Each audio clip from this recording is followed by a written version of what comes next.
C'est quand même compliqué de se nourrir quand on est étudiant. Tu viens souvent à ce genre de distribution alimentaire? Oui, parce que j'ai des difficultés financières et j'ai un peu de mal à me nourrir. Une fois que j'ai payé toutes mes charges et tout, il me reste 40 € par mois en fait pour vivre quoi.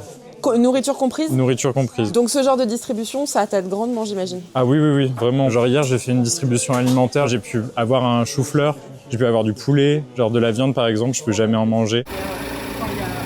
Copain, c'est une association qui lutte contre la précarité étudiante. L'activité principale, c'est les distributions alimentaires qui sont gratuites et sans condition de ressources pour les étudiants et les moins de 26 ans. Donc on leur distribue des fruits et légumes et des produits secs, sucrés et salés, et un petit peu de produits d'hygiène. Donc aujourd'hui, c'est des serviettes hygiéniques.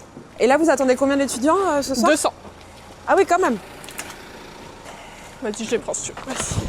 On se rend compte que la précarité étudiante qui a été mise en lumière avec la crise de Covid, c'est une problématique structurelle et que malheureusement, il n'y a rien qui se règle et qu'on est obligé d'avoir des étudiants qui nourrissent d'autres étudiants. Tous nos bénévoles sont des étudiants. Je pense qu'il y a beaucoup d'entraide, c'est un peu moins stigmatisant aussi de se dire qu'on vient dans une asso où c'est des jeunes, où nous on prône le tutoiement, la bonne humeur et on n'a pas envie que les étudiants ils soient stigmatisés à venir chercher un panier. Moi en tout cas, je sais que quand j'étais étudiante, c'est pour ça que je suis venue à Copain les premières fois, c'était parce que je me sentais moins jugée, moins stigmatisée, j'avais moins aussi l'impression de prendre la place de quelqu'un d'autre. C'est pas comme aller au Resto du Cœur ou des trucs comme ça, ou enfin, c'est d'autres communautés aussi. Franchir le cap, c'est vrai que c'est compliqué parce que c'est admettre une certaine précarité, c'est admettre que notre niveau de vie est en dessous des autres, c'est aussi assez humiliant quand on fait toutes les queues.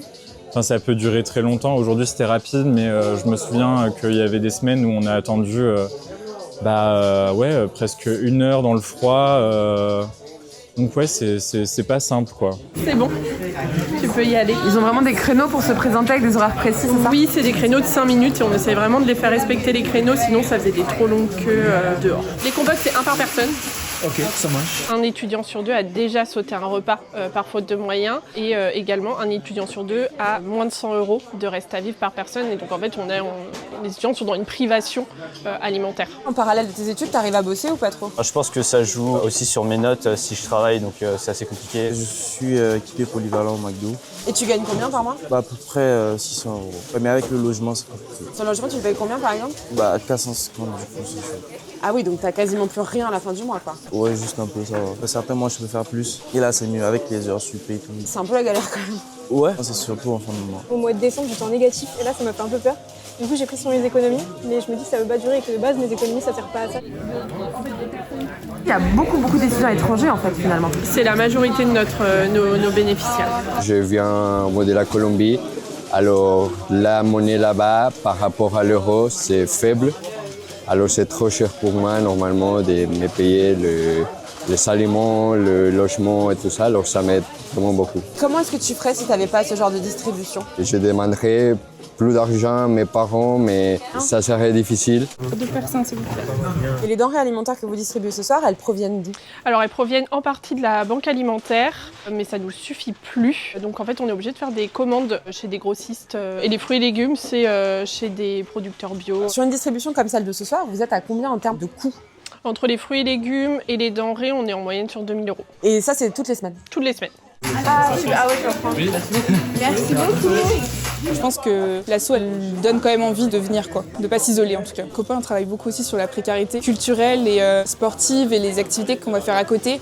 Parce que c'est les premiers coups qu'on va raboter quoi. Ouais, voilà, c'est ça. Par exemple, on va préférer se nourrir qu'aller au bar, quoi. Quand t'es étudiant, de pas aller boire un verre au bar, ça veut dire aussi t'isoler. Par exemple, j'en sais rien, une soirée de promo qui est organisée, si t'y vas pas, tu vas peut-être après être en décalage avec les autres et tes relations vont être moins poussées.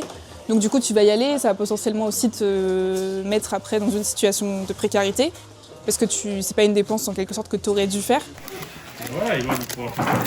On n'est pas assez aidés. Les logements Crous par exemple, ils sont désastreux. Genre moi, je vis dans un logement qui est insalubre depuis 3 mois. Il y a de la moisissure partout, la VMC fonctionne pas. Je trouve pas ça normal, voilà. Tu vas en faire quoi du coup des poireaux qui restent? Je vais en faire de la soupe. Ah, tu les gardes? Moi je les garde, ouais. Parce que du coup, c'est des denrées qui périment. Donc moi, je suis pas étudiante, donc je prends pas de panier, mais quand il reste des légumes comme ça, on autorise des bénévoles à en prendre un peu plus. Super, parfait. Et le reste, là, tout ce qu'ils sont en train de remballer, là, tout ce qu'ils sont en train de remballer, ça va finir où? Et bah tout ça, ça va repartir au stock. Là, ils ont tout compté pour être sûr de ce qu'on a dans le stock et pour pouvoir réutiliser pour les distributions prochaines. Bah, c'est surtout qu'il y en a qui foutent pas grand chose, je suis désolée, mais voilà. Merci. Il y a ceux qui bossent et ceux qui ne bossent pas.